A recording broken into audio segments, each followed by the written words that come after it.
Rádio Rio de Janeiro, a emissora da Fraternidade, passa a apresentar Luz na Penumbra, programa que leva ao seu coração a mensagem da doutrina espírita.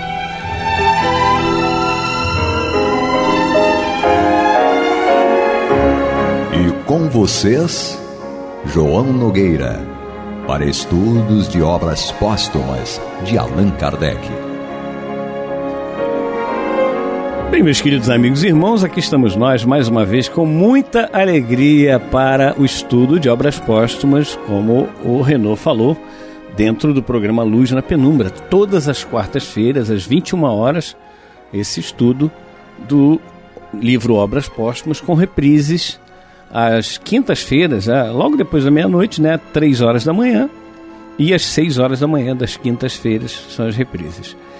Nós queremos agradecer imensamente a todas as pessoas, antecipadamente, que colaboraram de alguma forma com a Rádio Rio de Janeiro nesses momentos difíceis que nós estamos atravessando, com uma queda de arrecadação muito grande.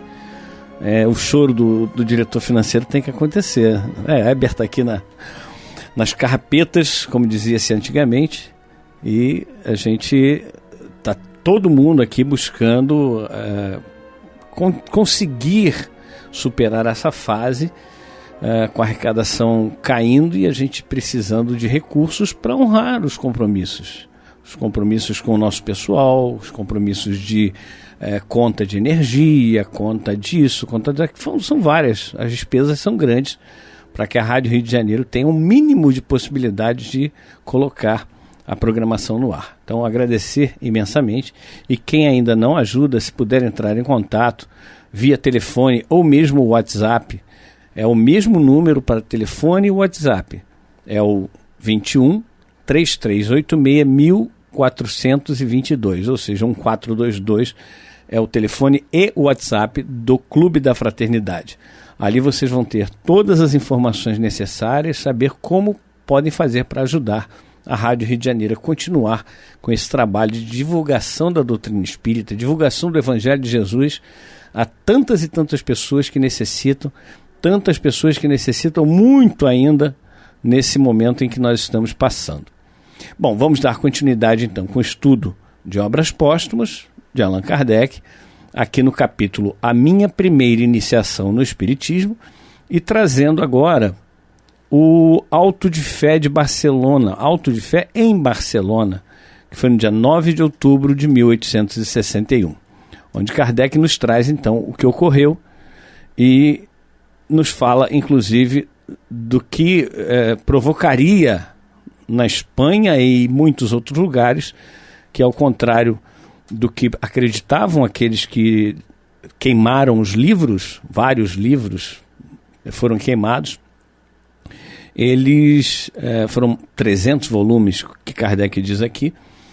Eles achavam que iam com isso destruir a curiosidade das pessoas pelo espiritismo, e ao contrário, aguçou ainda mais, Que obras são essas que queimam? Por que isso? Não querem que nós saibamos o quê?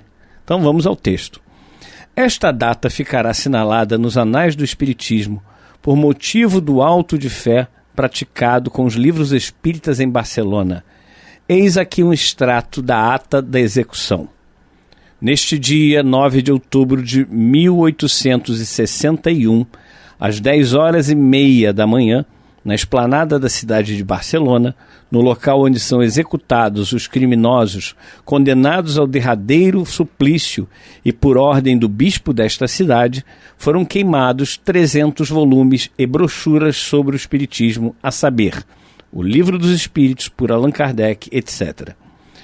E Kardec então fala: os principais jornais da Espanha deram conta minuciosa do fato, que os órgãos da imprensa liberal do país muito justamente profligaram, ou seja, divulgaram, É de notar-se que na França os periódicos liberais se limitaram a mencioná-lo sem comentários.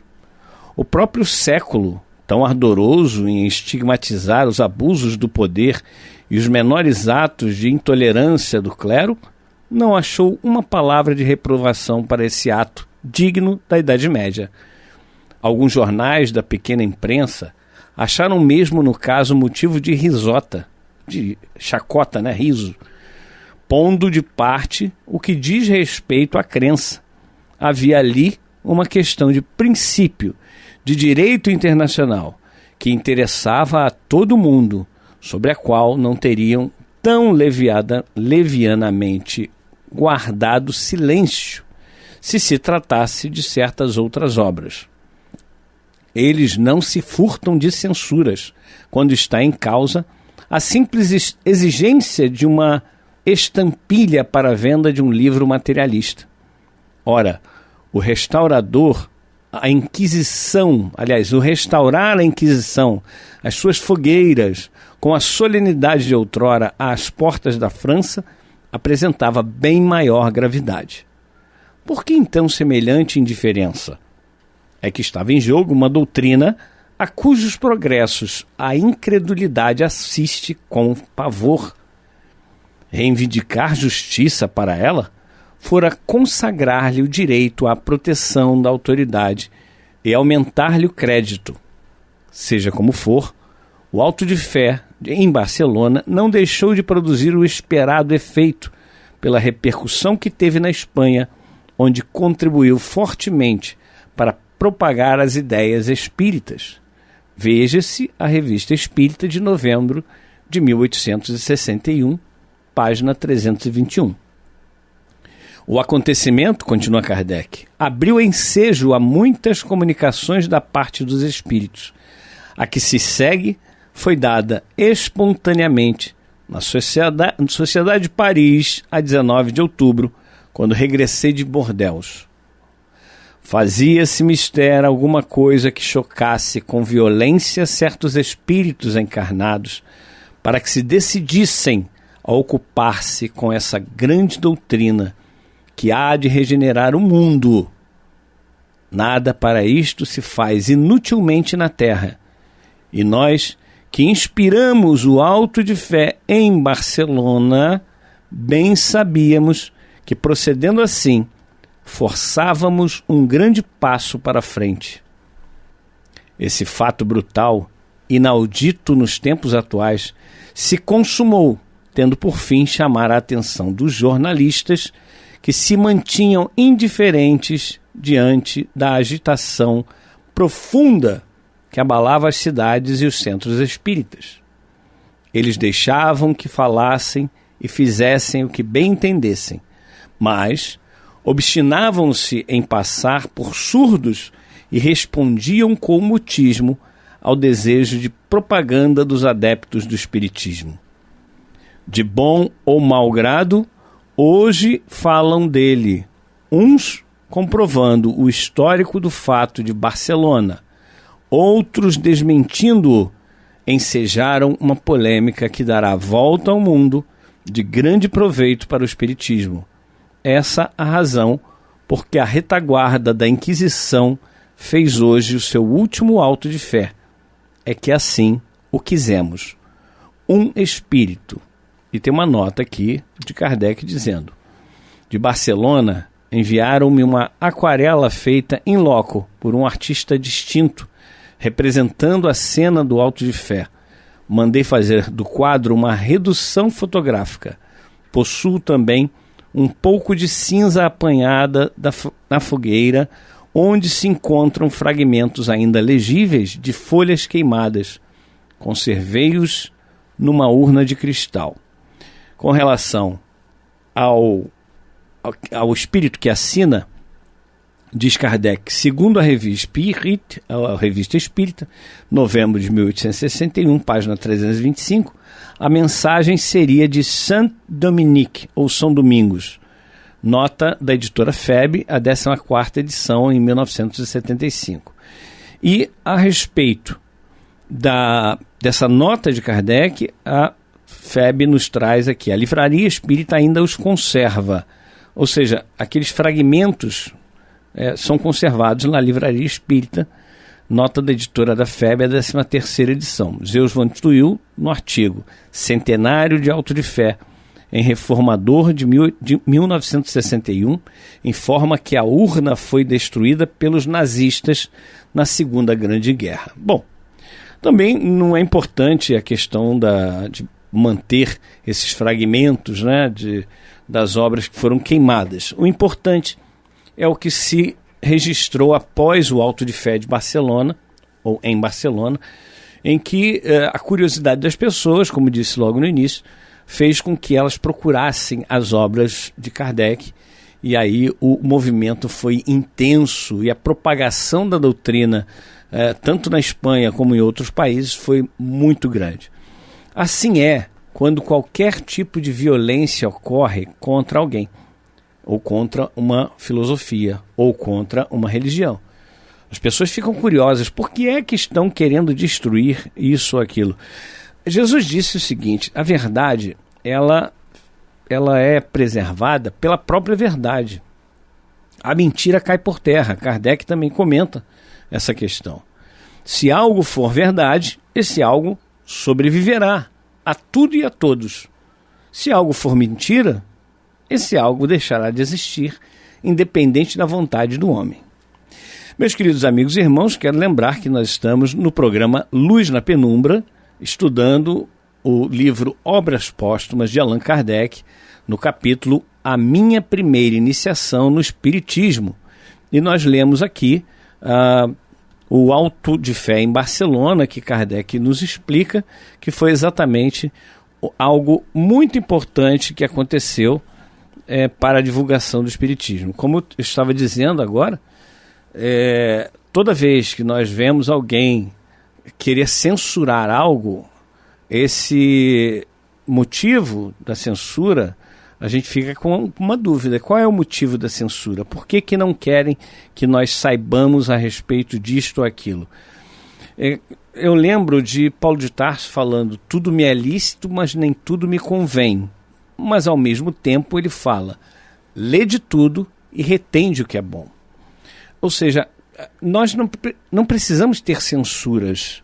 Nós vamos ler, nós vamos ouvir, nós vamos captar as mensagens que estão aí sendo lançadas para nós, e nós vamos discernir o que é certo e o que é errado, de acordo com a nossa concepção. Como falávamos no programa Debate na Rio, da última segunda-feira, a verdade é a minha verdade, é a sua verdade, é a verdade de cada um de nós. Nós não estamos com a verdade, nós estamos com a nossa verdade. Ou seja, existe a verdade que eu costumo chamar com V maiúsculo e a nossa verdade, que é a verdade com V minúsculo. Nós ainda não sabemos.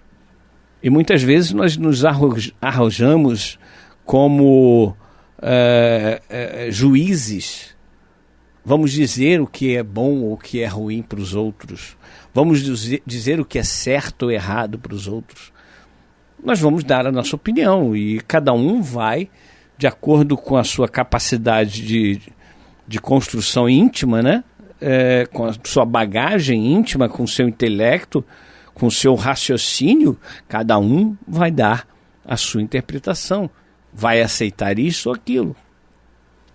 Quando eu vejo um debate em que dois lados estão diametralmente opostos, né? Ou seja, completamente diferentes as opiniões, nós vemos que muitas vezes os dois lados têm coisas boas, têm acertos, e os dois lados também têm erros.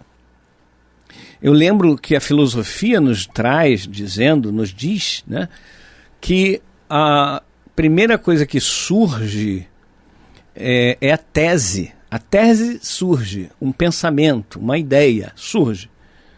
Depois daquela tese surge a antitese, que em português nós chamamos de antítese. É o contrário daquela tese. Então fica 8 ou 80.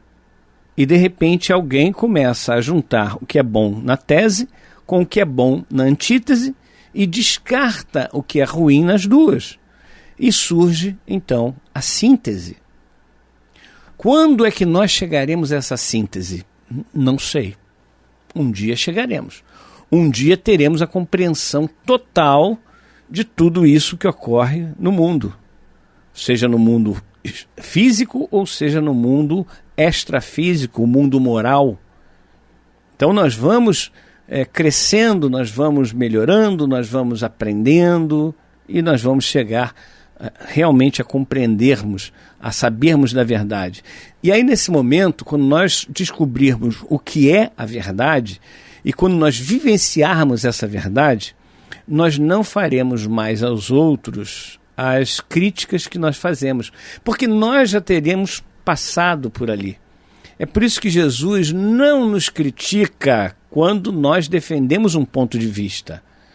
Está lá no Antigo Testamento e também está lá no Apocalipse, em que no Apocalipse é mais forte ainda a figura, que ele diz assim, o próprio Jesus falando através da mediunidade de João Evangelista. Quem dera fosses frio ou quente, porque se fores morno, te vomitarei das minhas entranhas. Ou seja, frio ou quente são dois lados opostos que cada um defende de forma muito veemente, mas sem violência. Podemos defender o nosso ponto de vista, mas sem violência, sem agredir ao outro e respeitando o outro nas suas convicções. Que esse é o princípio da democracia de uma maneira mais ampla. A democracia é muito boa, mas é preciso que nós saibamos respeitar o pensamento de cada um que está aí colocado junto de nós, na sociedade. Bem, temos aqui mais um trecho desse A Minha Primeira Iniciação no Espiritismo, onde Kardec traz, em 22 de dezembro de 1861, na casa dele, Hippolyte Léon Denis Arrivai, o Allan Kardec, comunicação particular, médium senhor D.A. Meu sucessor é o título. Vamos então ao que Kardec nos passa e as perguntas e respostas da espiritualidade. Tem uma conversação com os espíritos levado a falar do meu sucessor na direção do espiritismo. Então formulei a questão seguinte. Pergunta: entre os adeptos, muitos há que se preocupam com o que virá a ser do espiritismo depois de mim e perguntam quem me substituirá quando eu partir, uma vez que não se vê aparecer ninguém de modo notório para lhe tomar as rédeas.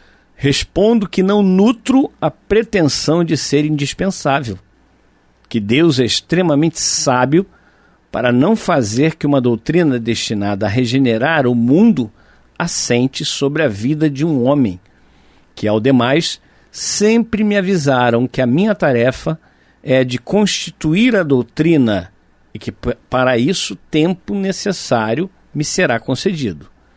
A do meu sucessor será, pois, mais fácil, porquanto já achará traçado o caminho, bastando que o siga.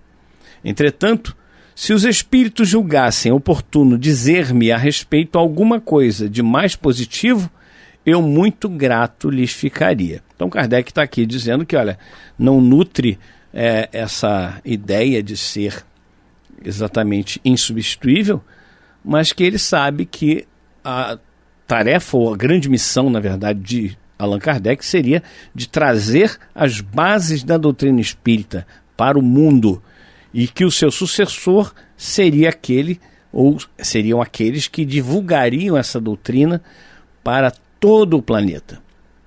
Então vamos à resposta. Tudo isso é rigorosamente exato.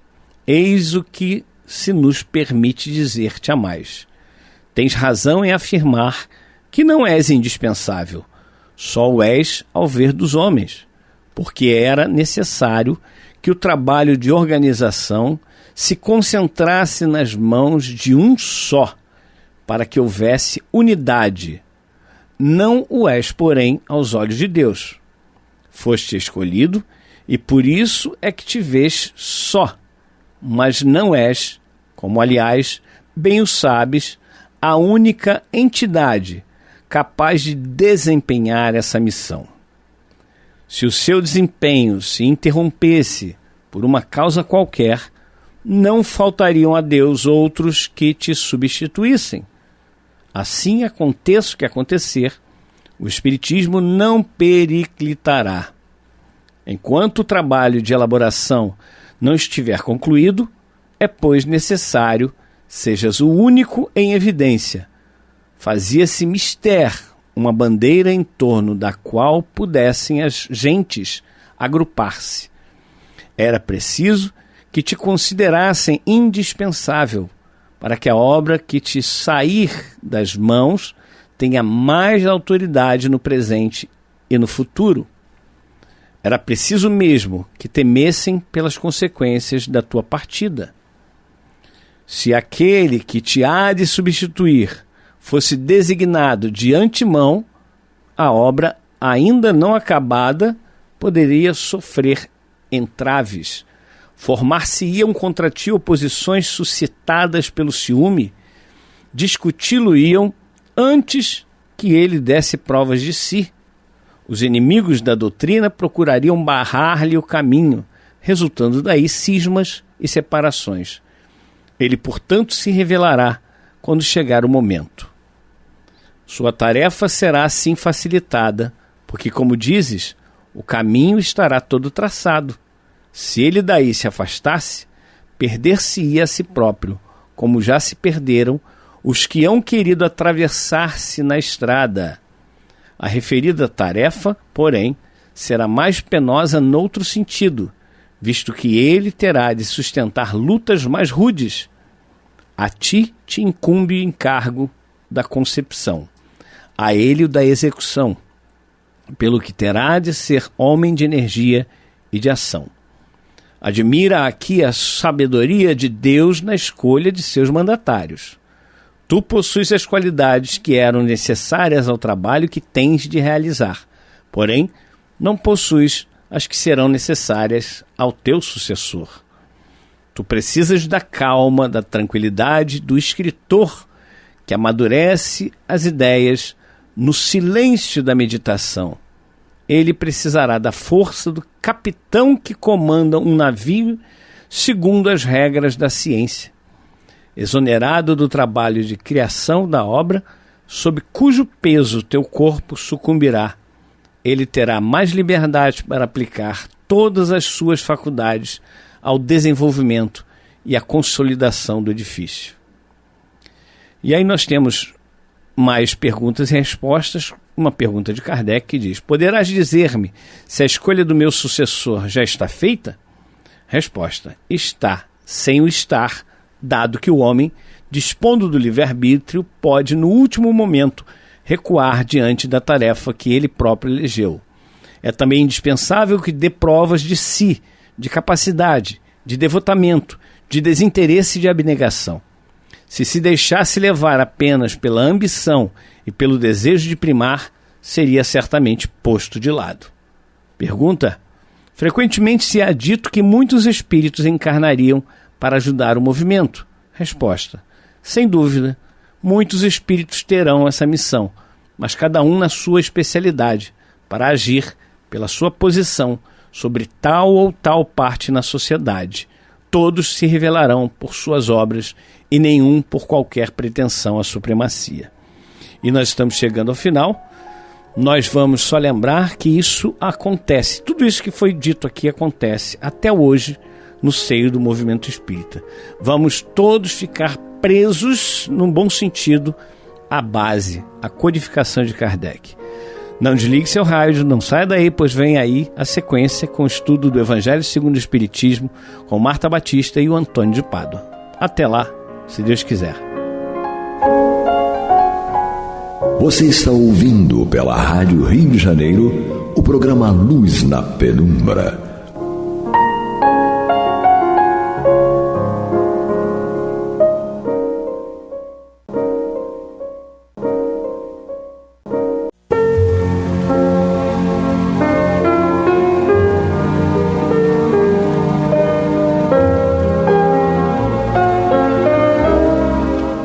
Rádio Rio de Janeiro está levando ao seu lar e ao seu coração a mensagem consoladora da doutrina espírita, através do programa Luz na Penumbra.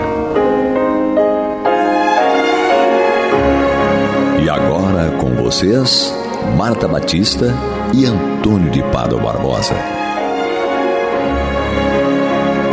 Boa noite, amigas e amigos ouvintes. Nós estamos chegando aos seus lares através do programa Luz na Penumbra e temos como objetivo divulgar e desenvolver o estudo do Evangelho segundo o Espiritismo, que já está no seu 4º capítulo. Ninguém pode ver o reino de Deus se não nascer de novo. Esse capítulo tem como objetivo desenvolver o entendimento e a finalidade da reencarnação.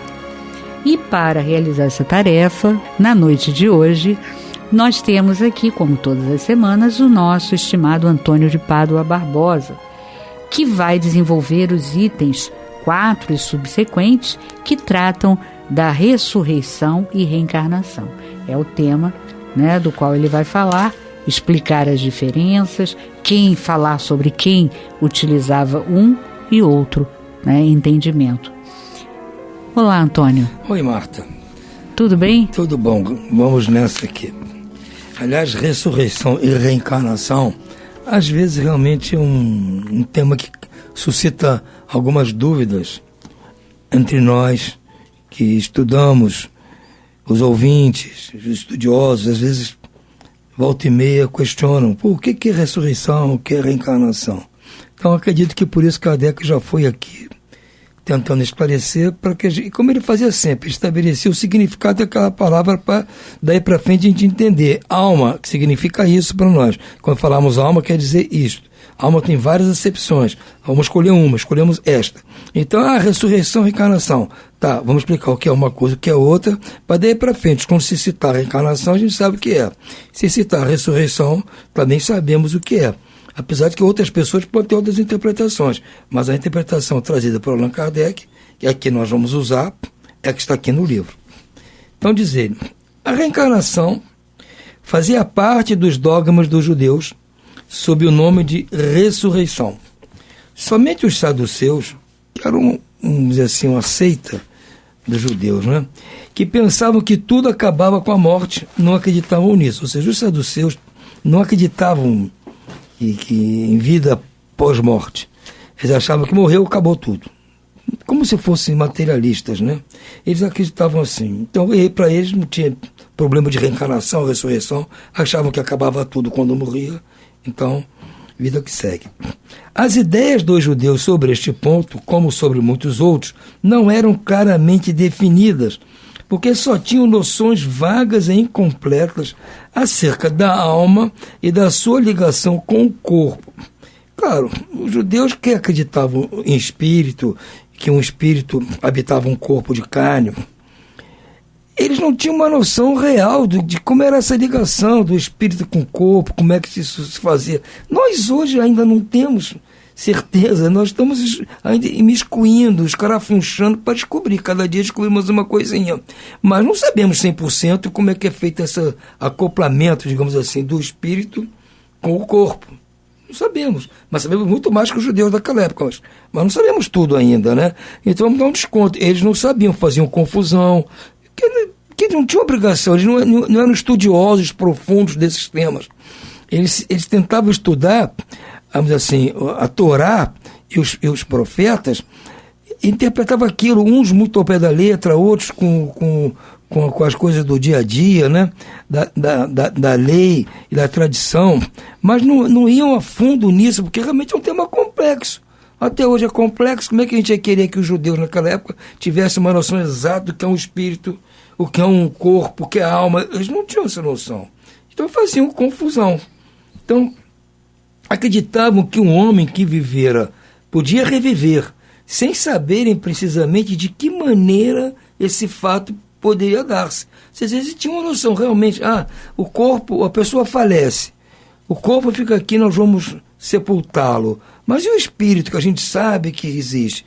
Para onde vai? O que acontece com ele? Eles não sabiam. Alguns já imaginavam que esse espírito, eventualmente, tinha que voltar à vida para poder dar prosseguimento, no mínimo, acertar as coisas que devia aqui quando estava vivo, algumas coisas. Porque se você seguia a lei de Deus, normalmente, e o outro não, eles achavam que aquele outro tinha que, de alguma forma, ressarcir aquilo. Então, depois que morre, como? Voltando. Então, eles achavam que podia acontecer, só não sabiam como. Então, designavam pelo termo ressurreição o que o Espiritismo, mais judiciosamente, chama reencarnação. Então, o que eles chamavam de ressurreição, essa volta da pessoa à vida, o Espiritismo, mais criteriosamente, mais cautelosamente, chama de reencarnação. E aqui Kardec vai nos dar uma noção do porquê essa diferença. O Espiritismo dá mais ênfase na palavra reencarnação. Com efeito, a ressurreição pressupõe o retorno à vida do corpo que já está morto. Ou seja, a ressurreição pressupõe que, depois que a pessoa morreu de vez, eventualmente ela pode voltar à vida com aquele mesmo corpo. E não tem um prazo, pode voltar, não se sabe quando, à vida, para dar continuidade à sua evolução, a ressarcir os pecados e tal, com aquele próprio corpo. Isso, porque a lógica e a ciência demonstram que não pode ser que depois que é enterrado o corpo é consumido, como é que a pessoa vai ressurgir naquele próprio corpo? Mas tem por desconto que eles eram muito ignorantes. Eles acreditavam em algo e não buscavam provas para isso. Acreditavam que é assim e não ficavam questionando muito. Até porque as pessoas eram analfabetas. Todas. 99,99% das pessoas eram analfabetas. Então, se alguém que sabia ler e escrever falava, eles não tinham coragem de contraditar. Então, ficava por isso mesmo. Então, como diz Kardec, a ciência, o que a ciência demonstra é materialmente impossível, sobretudo quando os elementos desse corpo já se acham desde muito tempo dispersos e absorvidos. A reencarnação é a volta da alma ou espírito à vida corpórea, mas em outro corpo novamente formado para ele e que nada tem de comum com o antigo. Então, a grande diferença do conceito de volta do indivíduo à vida é que na ressurreição ele teria que voltar com o próprio corpo que já foi sepultado. Teria que dessepultá-lo, se é que existe essa palavra, para ele poder voltar à vida. Então ele criar um corpo exatamente igual, não se sabe como, com o mesmo jeito que estava quando morreu, já adulto, possivelmente. É muito complicado, nunca houve um fato que pudesse mostrar isso. Já a reencarnação, acho que o indivíduo, depois de morto, o seu espírito volta a encarnar, mas num corpo novo. Começa a ser gerado no ventre de uma mulher para nascer novamente e dar prosseguimento à sua evolução. Lógico, vão dizer, poxa, mas como é que também vou saber? Tem prova? Não tem, mas tem lógica. A diferença é que tem lógica. Não está pegando um corpo que desapareceu na tumba para aproveitá-lo. Você está criando um corpo novo, gerado novamente. Apenas o espírito é o mesmo. Essa é a grande diferença. A reencarnação, como dizer aqui, é a volta da alma ou espírito à vida corpórea, mas em outro corpo novamente formado para ele que nada tem de comum com o antigo. A palavra ressurreição podia assim aplicar-se a Lázaro. Todos nós conhecemos a ideia de Lázaro, que tinha morrido e 4 dias depois foi ressuscitado pelo Cristo. Então Lázaro estava supostamente morto e voltou à vida 4 dias depois com o próprio corpo que até já estava em decomposição. Talvez se esperasse muito mais tempo, não tinha nem corpo para poder ele voltar. Se esperasse um mês, talvez o corpo já não tivesse mais condição de ser aproveitado. Mas foram 4 dias e por causa dos poderes que a gente sabe que Jesus tem, ele conseguiu fazer o Lázaro voltar à vida. Agora, nós sabemos exatamente que Lázaro não tinha morrido de verdade. Né? Exatamente. Mas admitindo pela história que é contada, só para dar um exemplo, até que está dizendo, se admitindo que Lázaro tinha morrido, como consta lá no Evangelho, ele ressurgiu. Ele não reencarnou. Ele ressurgiu, uma ressurreição. Agora, Elias não. E nem os outros profetas, porque se Elias voltou como João Batista, não foi no corpo de Elias 700 anos depois. É um novo corpo, o corpo do João Batista. Então, aí é uma reencarnação. Reencarnou, ou seja, voltou à carne. O outro é ressurreição, ressurgiu. Era o próprio, ressurgiu como estava. O outro não, ele não ressurgiu, ele reencarnou. Ele voltou à carne novamente. E só pode ressurgir se não tiver morrido. Sim, mas eles admitiam, né, que mesmo depois de morto, eles não questionavam, Marta, as coisas. Eu sei. Aceitavam as coisas. Se você pegar a Gênesis, tem série de incoerências, e eles estudavam assim, não tinham como peito, digamos assim, na palavra essa, de questionar nada. Até porque não faziam questão, tinham outras preocupações na época. A vida era muito difícil, dura. O cara trabalhava de sol a sol, de domingo a domingo. Tem mulheres, filhos, que tinham mais de uma mulher.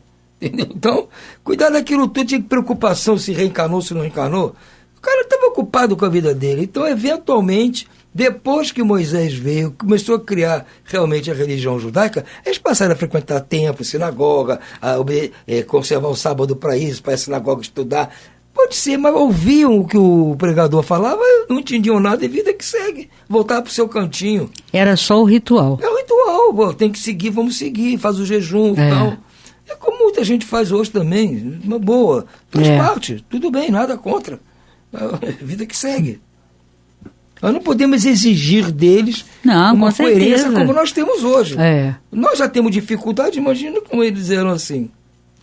Se, portanto, segundo a crença deles, João Batista era Elias, o corpo de João não poderia ser o de Elias, pois que João havia sido visto criança e seus pais eram conhecidos. João, pois, podia ser Elias reencarnado, mas não ressurrecto ou ressuscitado. Então, a lógica é essa. Por isso eu digo, a reencarnação tem que ser estudada pela lógica do processo. É um processo que estamos estudando. Daqui o processo, teoricamente, é isso. Baseado em quê? Na lógica, nos argumentos lógicos e até filosófico-morais. A gente inclui aqui a expiação, que é o ressarcimento de pecados, entre aspas, eventuais você tenha conhecido, maus feitos você tenha feito. Então você vai ressarcir aquilo. Tá, tudo bem, isso moralmente tem um amparo moral a reencarnação. Tem um amparo da lógica. E agora tem um amparo de alguns textos do Evangelho. Agora, as pessoas têm que admitir e aceitar.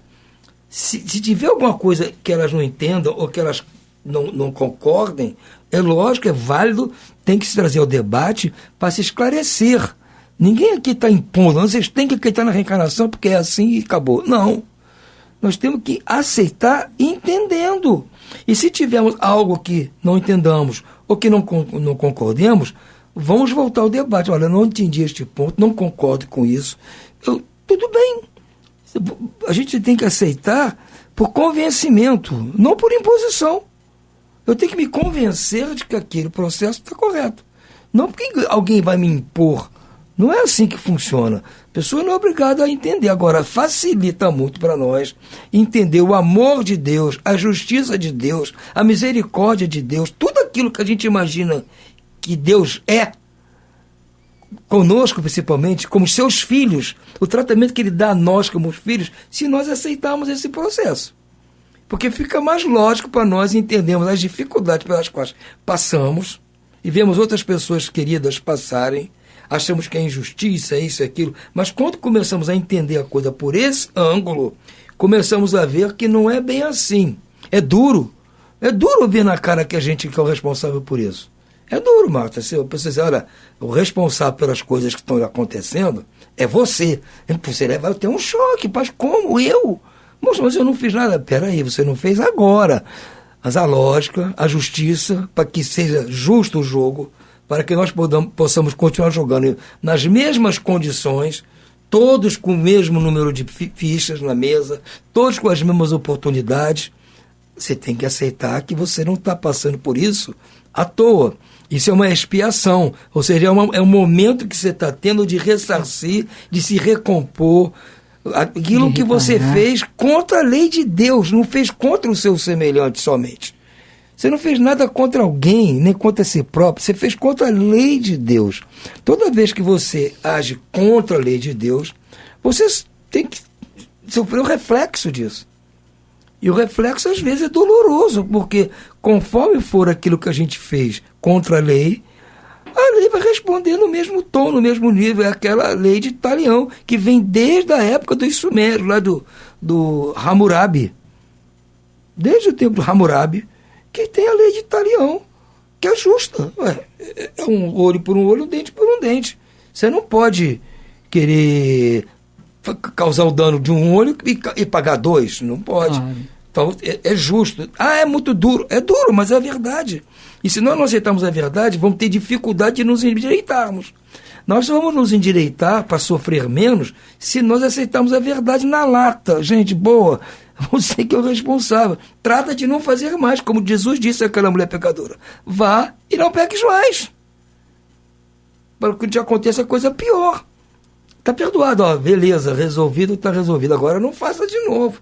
Essa é a misericórdia de Deus para nós. Está dizendo, olha, você podia estar pagando coisas mais graves, olha o que você fez aí. Era pior, mas está pagando menos. Então já está ruim, não torna as coisas piores, para o seu próprio bem. Então a reencarnação é um consolo, faz parte do consolo prometido pelo Cristo. O entendimento do processo reencarnatório.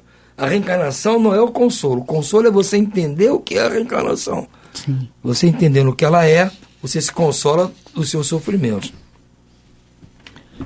Então, Matheus, olha só, eu vou deixar você continuar no próximo programa os itens para frente, que ele vai vir com itens e mais itens, elencando, exemplificando o tema segundo os evangelhos e segundo alguns trechos da Bíblia. Por quê?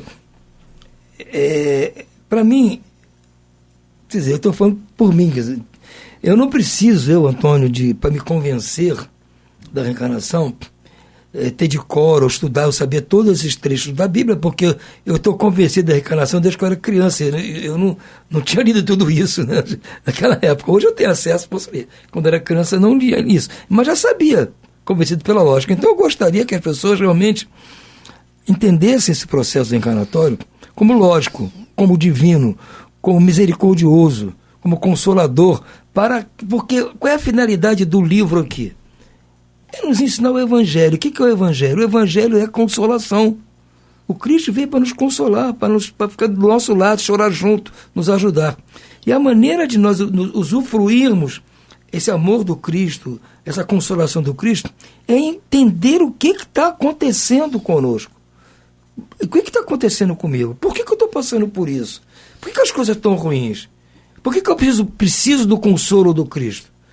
Por que eu preciso que o Cristo me enxugue minhas lágrimas? Eu não preciso ter lá. Por que eu tenho lágrimas?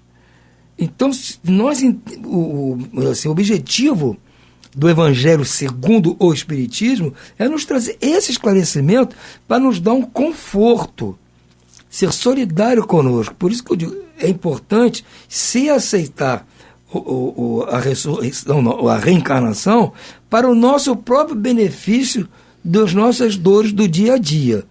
Então, a partir do próximo programa, você continua falando, como ele diz aqui, item por item dos temas do Evangelho. Mas, para mim, o importante é nós nos convencermos disso para nosso próprio benefício. Sem dúvida. Esse é o objetivo, de fato, né, da proposta da doutrina. É você ver a doutrina espírita como aquela doutrina que vai ser o consolador, vai te consolar de todas as dores pelas quais você passa, por tudo que você passa, e você compreender todas essas dificuldades. Né? Por que eu estou passando por isso? Né? Então, a reencarnação é o instrumento pelo qual Deus nos oferece essa possibilidade de você viver novamente, aprender aquilo que você não havia conseguido compreender. Né? Então, por isso você fez errado. Por isso você errou. Fez escolhas erradas porque desconhecia. Essa é a realidade. A gente pode até muitas vezes achar que não, mas eu entendo intelectualmente, mas você não entende. Porque quando a gente entende, de fato, a gente para de errar e faz da maneira correta. Né? Então, com certeza, esse é o objetivo do capítulo.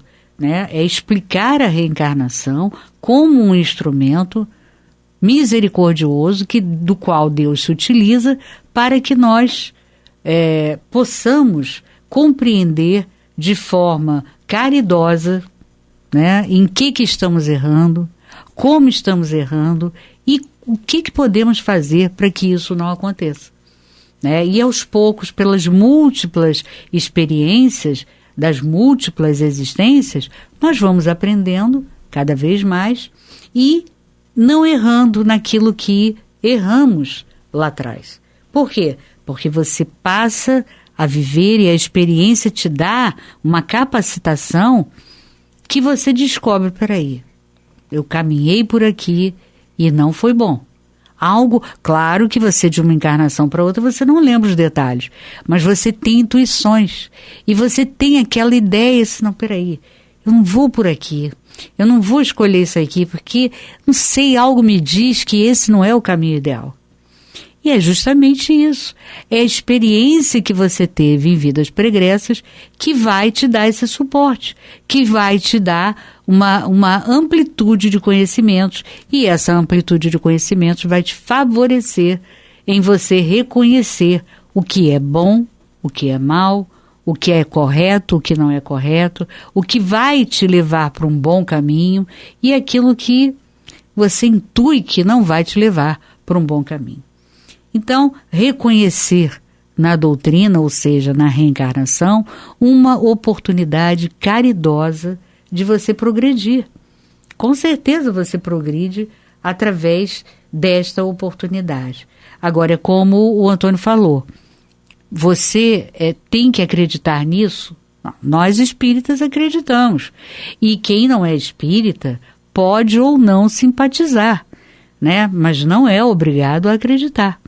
Agora, se pela razão ele ler, né, estudar e achar que aquilo ali é coerente, é racional, ótimo, que bom, porque ele vai ter acesso a informações que vão lhe ajudar a errar menos, a fazer escolhas menos equivocadas e, com certeza, através de uma compreensão melhor, né, das escolhas que você deve fazer na vida, você vai ter uma vida mais feliz ou não. Então, com certeza esse é o objetivo maior e ele vem nos dando essas outras, nos oferecendo, né, outras passagens para que a gente possa ir compreendendo sob vários ângulos, né, essa justiça divina. Então, por hoje ficamos por aqui, desejando a todos uma ótima noite e muita paz.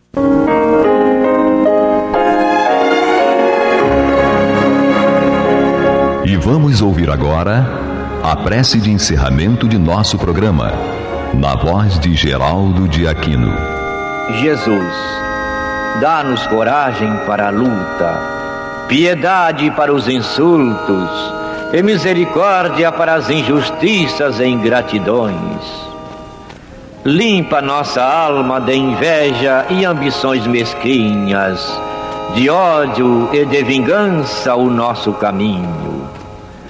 E que dentro em pouco, ao recolher-nos de novo ao calor do nosso leito, para que o sono nos dê a paz e o esquecimento das tristezas humanas, possamos sentir, Senhor, no mais íntimo de nosso ser, a doçura indefinível do Teu amor e a grandeza incomparável da Tua divina presença.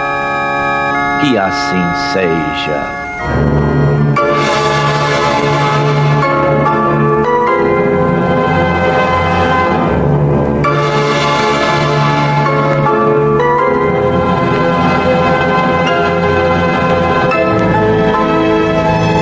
Acabamos de apresentar o programa Luz na Penumbra, que voltará a ser apresentado amanhã às 21 horas nesta emissora.